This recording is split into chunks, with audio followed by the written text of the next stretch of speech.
Hi Algebra, welcome to another fun and fascinating video on factoring. Today we are going to focus on factoring trinomials of the form of ax squared plus bx plus c, which means that instead of having a 1 in front of that first term, the x squared, we're now going to have a different number. Those of you that joined me on the Zoom meeting last week, I kind of introduced this to you a little bit. But otherwise, before you actually take notes and watch this video, you really need to read pages 554, where it starts with section 6.3, and go to page 5, or not, did I say 554? I'm sorry. How about 454 to 459? Those were also the pages that I put on the agenda. Okay, so if you haven't read those, I would suggest reading those now before you start your notes. All right, so before we begin factoring today, I want to go back and review something that we did the very first day of factoring, and I told you we were going to make a list of all the types of factoring. We need to revisit that now. So let's go back and think about. So the first kind of factoring that we have to check for always is GCF, greatest common factor. Always got to check for that, okay? So then the next point is we have to think about how many terms do we have? So once we determine the number of terms, the type of factoring is going to be helpful. So the first thing is GCF. So if we have 2 terms, we have 3 terms, and we have 4 or more, okay? So if we have 4 or more terms, the next type of factoring we're going to try is we're going to look for grouping, okay? Now, if we have 2 terms, we haven't talked about that yet. That's next week. And then, of course, if we have 3 terms, we're going to try to factor it as one of our trinomials, okay? So these are all the kinds of factoring first. So there's still more to go, but this is where we are right now. And when I say trinomials, we're either going to have trinomials that are in the form of x squared plus bx plus c, or we're going to have trinomials in the form of ax squared plus bx plus c. Okay, fair warning, there's going to be lots of examples today, so just kind of know that you're going to have several problems because there's all kinds of different types. And then after we do the examples and you take notes, you guys are going to have several to practice tonight.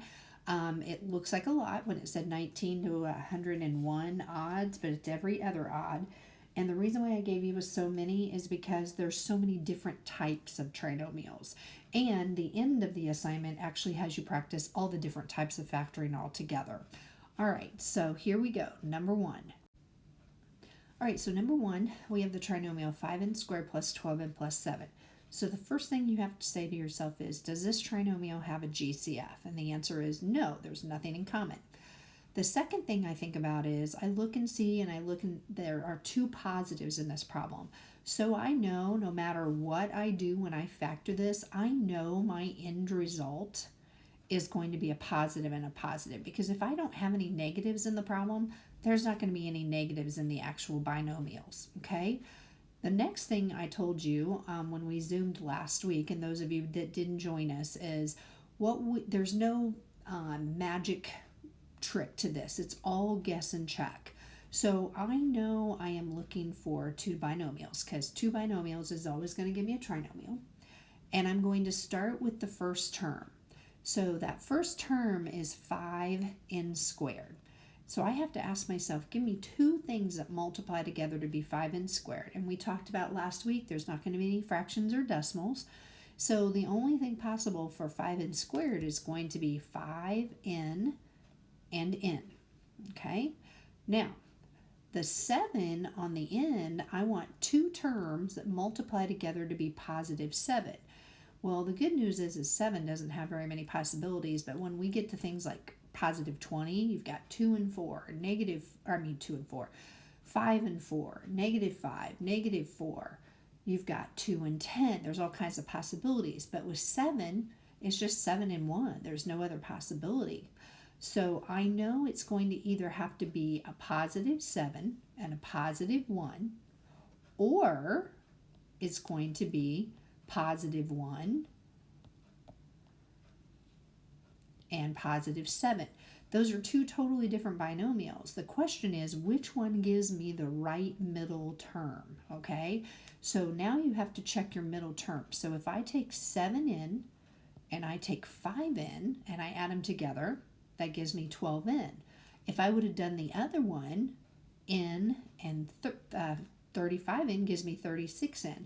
So I know my answer is not the second one. My answer to this problem is the top one. So it's 5n plus 7 and n plus 1.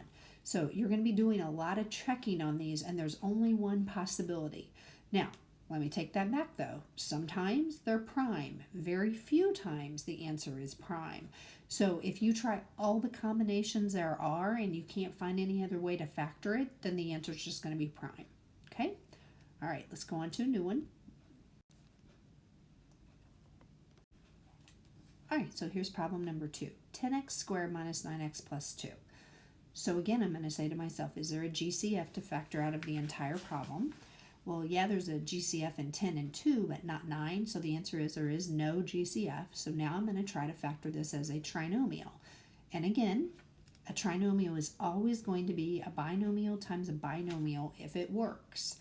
Now, this time you got to think there are more possibilities, because 10, you could do 2 and 5, you could do 2 and 1, or 10 and 1. I got problems with number 2 today. But 2, positive 2, there's only one possibility. 2 and 1, or negative 1 and negative 2. Now, here's the thing you got to look at this time. The last problem we had all positives. This time we have a minus in the middle, so I know I'm going to have some kind of minuses in my answer. Okay, so let me show you what you have to do here. So again, there is no magic trick to these. So let's just trial and error until we find the right answer. So 10x squared. Think about two terms that multiply together to be 10x squared. Well, my first response is going to be 5x and 2x.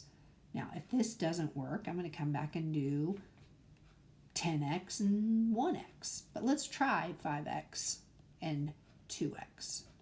Okay?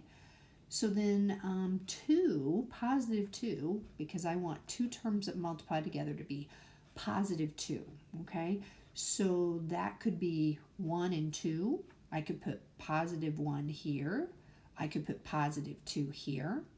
Now, let me tell you why I know it's not that. All right? I know it's not what I just wrote down, because I can never have a binomial in my answer that has a common factor.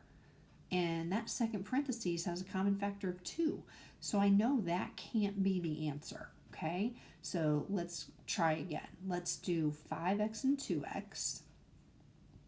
And let's put the positive 1 over here, and I just said it, the positive 2 on the left and the positive 1 on the right. All right, well, let's see if that works.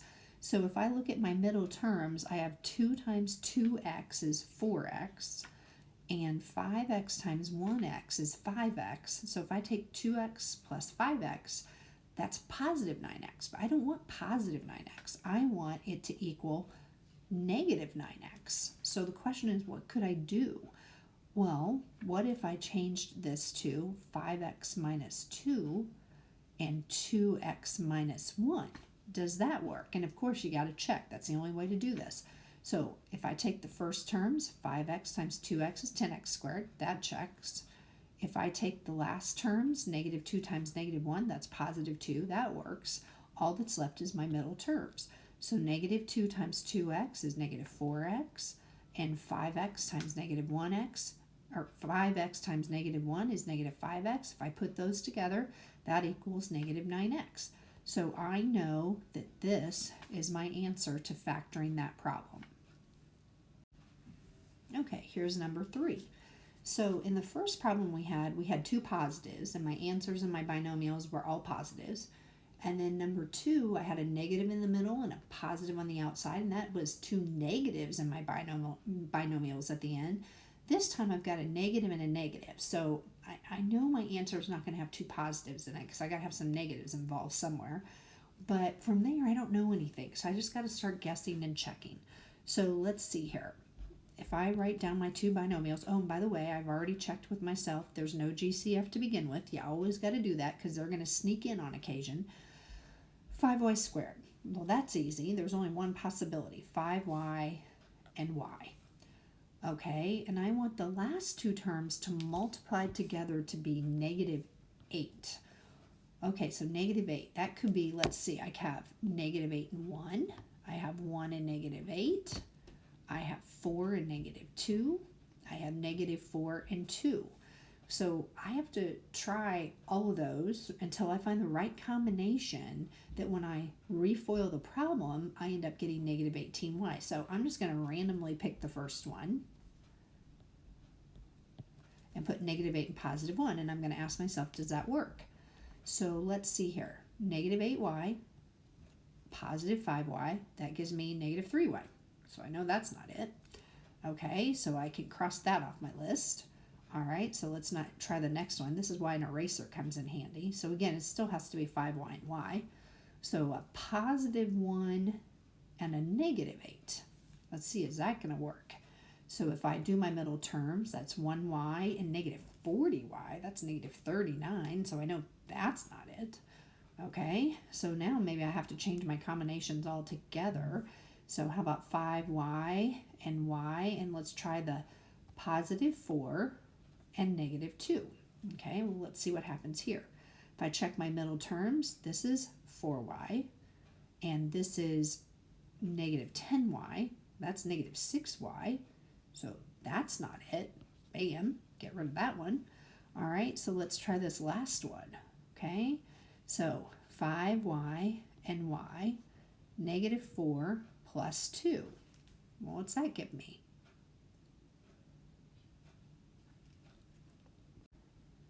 That gives me negative 4y and 10y. That gives me 6y. That doesn't work. So then I look back and go, okay, have I missed something? Or, what's going on here? Well, I forgot. What about if I switch these around and make this 2 and negative 4? Or negative 2 and positive 4? Oh, I found 2 more combinations I need to try. So now I'm going to go back up here, and I erased some of my work because I ran out of room. So let's try 2 and negative 4. So let's put positive 2 and negative 4 and see what happens here. So my middle terms are positive 2y, and my outside terms are negative 20y. Ooh, does that give me negative 18y? The answer is yes. So this right here was my answer. And notice it took me 5 tries till I found the right one. Sometimes you guess really quickly right, and sometimes it takes you time. So I just want to show you what process you're going to have to go through each time until you find the correct answer. All right, so here we go. Here's number 4. What I would like you to do is try this one by yourself. So pause the video and try working it out. Either come back and check your answer, or come back if you get stuck and work it out with me. All right, so number 4. Let's see. I know there's no common factor, so I can go straight to trying binomial times binomial to get the answer to this problem. Again, 7x squared, that first term is great because there's only one possibility, so I know it's got to be 7x and x. Okay, so now let's look at the negative 10. So negative 10, let's see, I've got 10, I've got negative 1, I've got negative 1, I've got 10, I've got 5, I've got negative 2, I've got negative 5 and 2, and I know there's other combinations, so I might as well just start somewhere. So what if I start with positive 10 and negative 1? Okay, is that going to work for me? Well, this is 10x and this is negative 7x. That's definitely not 33x, so I know I'm going to cross that one out. Okay, what if I switch it? What if I make it 7x minus 1 and x plus 10? Is that going to be it? Well, that gives me negative 1x and 70x. Okay, I'm getting worse, so let's get rid of that one. Okay, let's try the next one. Again, it's going to be 7x. Let's try positive 5 and x minus 2. So this is 5x, and this is negative 14x. Well, that gives me negative 9x. Well, that doesn't work. Okay, so now let's see here. How about 7x minus 5 and x plus 2? Well, that gives me negative 5x and 14x. That's still not going to work. So again, I'm stuck, and I say to myself, well, what did I forget? Well, let's see here. I could do 2 and negative 5, or negative 2 and 5. I didn't do that combination, so let's go back again, and I'm going to do these in blue. So let's see, what if I do 7x plus 2, and I do x minus 5? What's that give me? Let's see, 2x and negative 35x gives me negative 33x. I am so close, I want positive. So all that means is, okay, let's do the other combination. 7x minus 2 and x plus 5. So negative 2x, positive 35x. Finally, there is my answer. Okay, and again, how many times did that take me? That took me several times. But again, as you go, you're going to get better at these. Sometimes you guess right the first time. Sometimes it takes you 7 tries like it did me. You'll get better as you go. You'll start seeing patterns. It's just it's just guess and check, and then it becomes a more educated guess. All right, here's number 5. Now, let's start this one together. So here's where people will say, oh, it's a trinomial. I'm going to start trying to do a binomial times a binomial. But remember what I said, you always have to look for first, you have to look for a GCF. Because if you don't, and there is one, then you're never going to get the correct binomial times binomial, because what will happen is you'll have a binomial that has a common factor, and if there's a common factor, you're not factored completely. So remember, GCF, write that down every time first. You want to check for it. They'll sneak in and you won't even realize it. So this one has a common factor of 2. So the first thing I do is I take a 2 out, and then I get 6w squared plus 13w plus 5. Okay, now at this point I have to start saying to myself, okay, can I factor the trinomial on the inside? Now, just so you know, that 2 on the outside is very important. You just keep dragging that down as you go, all right? So we've got to figure out, what is my answer going to be? What binomial times what binomial equals that trinomial? And we may find out there is none. And if so, if let's say we can't find anything that multiplies together to be 6w squared plus 13w plus 5, then your answer is just right there, what that is. Because you did factor. You factored out a GCF. All right, so this time 6w squared is the one that's not so easy to factor. So I could do 6 and 1. I could do 2 and 3. You just have to start somewhere. I'm going to start with 3w and 2w. Okay, and then my last terms have to multiply together to be positive 5. Well, the good news is that's either positive 5 and positive 1, or positive 1 and positive 5. Or you could put negatives, but because my middle term is a positive 13w, I know it's not going to involve negatives. So that's good. That eliminates some possibilities. So what if I just try positive 5 and positive 1? Let's see if that works. Okay, so this is 10w, and this is 3w. Oh, that adds up to 13w. I got it on my first try this time. So my answer to this problem is right here. 2 times 3w plus 5 times 2w plus 1. And the way you would check this problem is you would FOIL the binomials and then multiply by 2, and you should get the original problem. Okay, so this one is a little bit harder because now there's a c involved too. So we've got b squared and we've got c squared. Now, it doesn't really make it harder. It just means that you're going to have a variable on the second term. So the first thing we're going to say to ourselves is there a GCF? The answer is no. Well, it's still a trinomial, so we're going to start trying binomials times binomials, and you just got to start trying until you find the right answer. So the first term is 4b squared. So I could use 4b and b. I could use 2b and 2b. I'm going to start with 2b and 2b. Okay, my last term is negative 4c squared. Well, what could I do? Well, what if I did negative 2c and positive 2c? Okay, whoops, I forgot my c on the first one, sorry. I would hope somebody right now would be saying to themselves, well, that can't be right, because remember what I said? You can't have any GCFs in the parentheses, because if you do, then that's not going to be right. And there was no GCF to begin with. So what that means is there's no way that's the answer. I don't even have to check it. I know that's not right. Okay, so, all right, what does that mean? Well, I can't do 2b and 2b because I'm always going to have a common factor somewhere. So I'm going to have to try 4b and b. Okay, well, same thing for the 4c squared. I can't put down 2 and 2 because that would have given me a common factor on the left-hand parentheses. So I could do, think about this, I could either do negative 4c and positive c, or I could do 4b minus c and b plus 4c.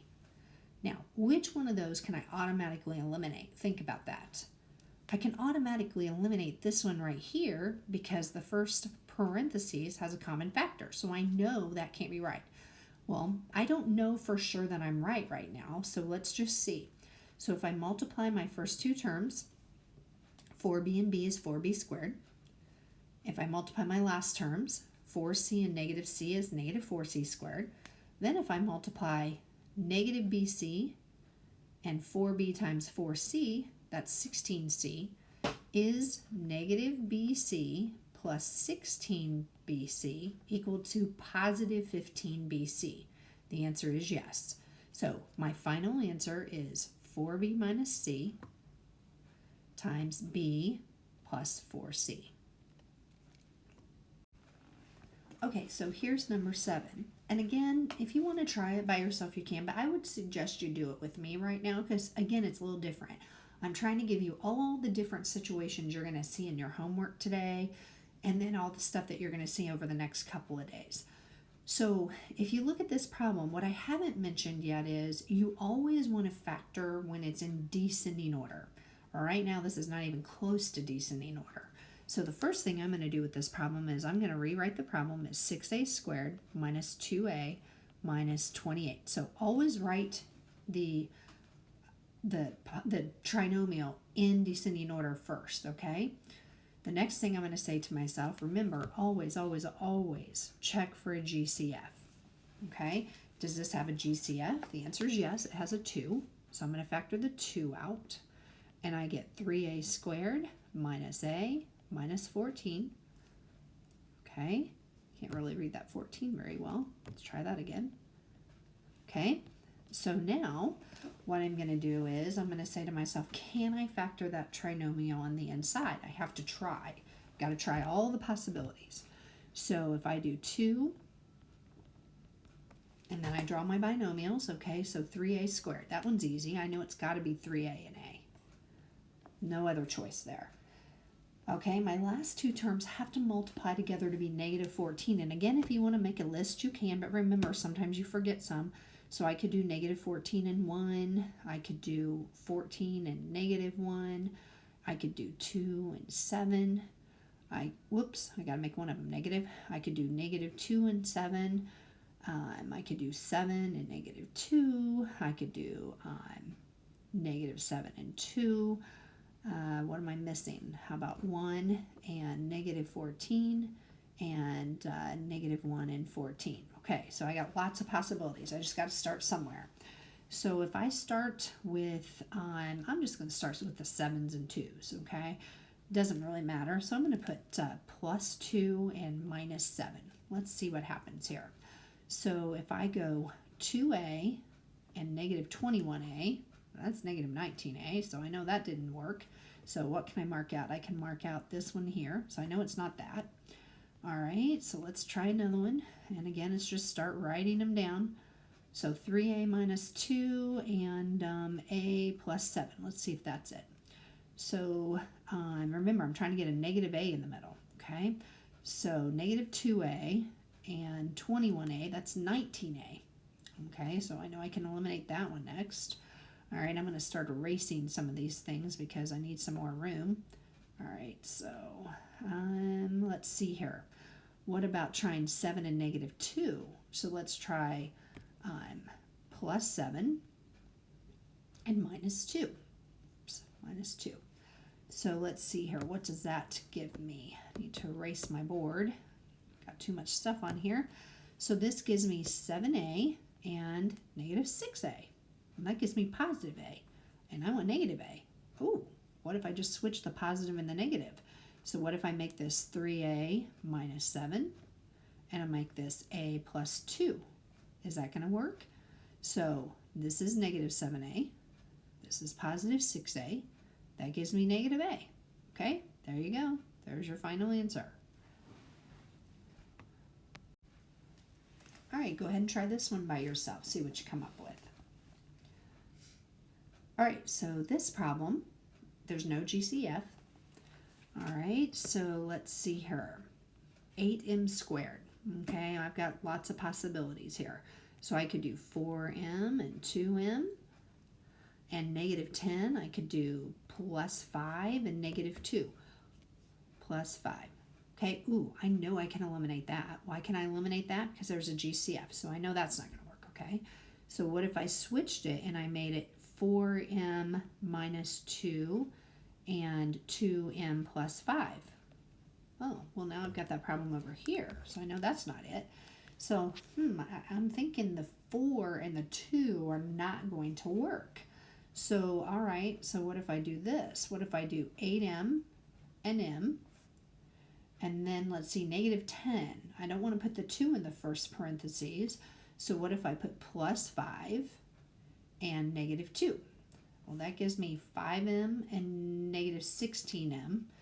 That gives me negative 11m. That's not it. So what if I changed it and made it 8m minus 5 and m plus 2? And that gives me negative 5m and 16m. That gives me 11m. The first one gave me a negative 11m. This gave me positive 11m. That's not going to work. Let's see here. What else can I try? Well, what if I try for the negative 10? What if I try 10 and 1? So how about if I do 8m? I can't put the plus 10 there. I'd have to put the plus 1 here. And then I would have to do the m minus 10. So that gives me 1m and negative 80m. That's not even close to positive 5m. What if I switch the signs? I don't think that's going to help me. That's going to give me 79m. So at that point, because anything I do with the 8 and the 10, if I do a 4 and a 2 and a 5 and a 2, I'm going to have GCFs, and I've tried all my combinations. What happens here is because I've tried everything and nothing works, this problem is actually prime. Now, here's the thing though. I could not look at that problem and say, oh, it's prime. It wasn't easy. I had to try everything before I could say it was prime. And one of the common mistakes I see of 8th graders doing algebra is they don't try enough and they say there are primes when there aren't. So I will tell you, it's very few primes that you're going to run across, okay? So you got to try everything. But if you literally try everything, it might be prime.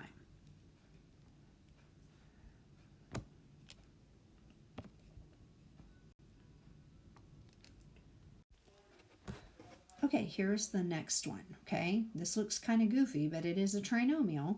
Go ahead and stop the video and try it by yourself. I'm going to give you a hint. Hint, hint, hint. GCF. All right, so go ahead and try it by yourself and then come back and do it with me. All right, so first thing, what is the common factor? Because there is a GCF, and I will tell you, I always want to get rid of that negative on the first term. I don't want the first term to be negative. So I'm going to take out a negative, and then I see that they have a common 2, and I see that they have a common u, and I see that they have a common v to the third. Okay, so when I take that out, I get 14 u squared minus 13 uv, and then plus 3v squared. Okay, so that's the first step. So now I've got a trinomial in that last parentheses. I got to try to factor it. So negative 2uv cubed. Again, you got to carry down the common factor. And now I've got to try how in the world do I factor this trinomial.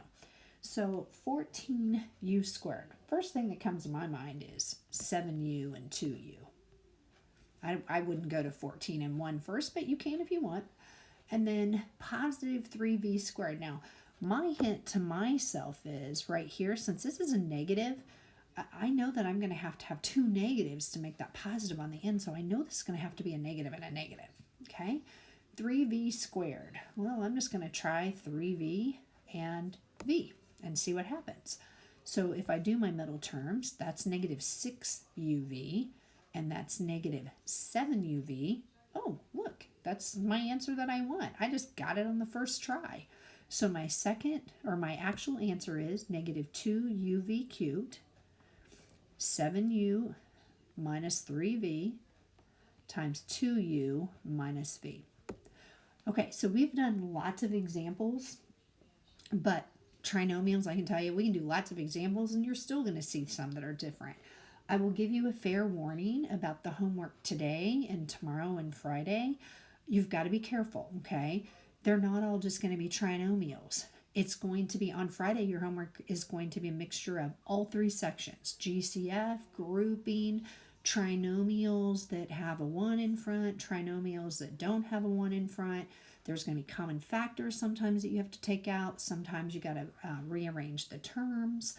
I will tell you, as the week goes, I think the homework gets a little harder. Like today in the book, the odd problems you're doing, I don't think you'll run into a whole lot of trouble with them, okay?